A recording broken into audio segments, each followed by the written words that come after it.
दशकों तक हमारे देश की जनता, आप सभी लोग, देश के व्यापारी अलग अलग टैक्स के जाल में उलझे हुए थे। Octroi, entry tax, sale tax, excise, VAT, service tax, न जाने भांति भांति के दर्जनों टैक्स हमारे देश में थे।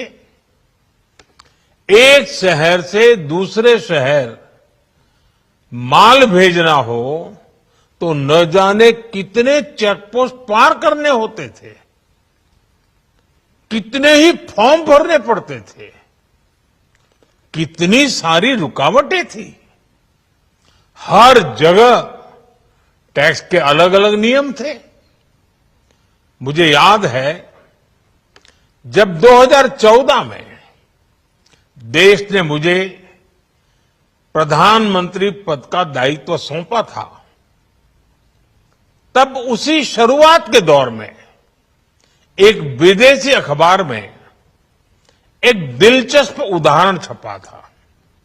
उसमें एक कंपनी की मुश्किलों का जिक्र था।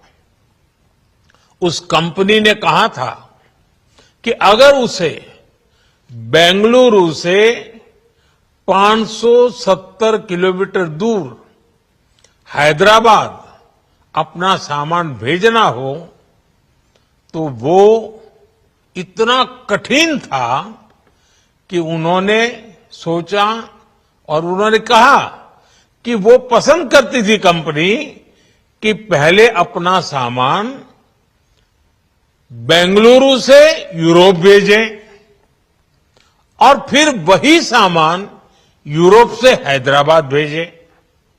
साथियों, टैक्स और टोल के जंजाल की वजह से ये तब के हालात थे। और मैं आपको सिर्फ एक पुराना उदाहरण याद दिला रहा हूं।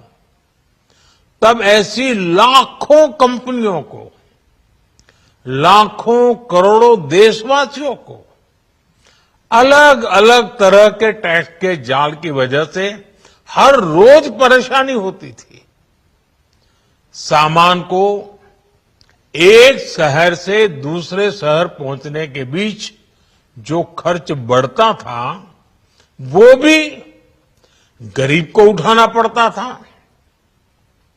आप जैसे ग्राहकों से वसूला जाता था। साथियों, देश को इस स्थिति से निकालना बहुत जरूरी था। इसलिए जब आपने हमें 2014 में अवसर दिया तो हमने जनहित में, देशहित में जीएसटी को अपनी प्राथमिकता बनाया।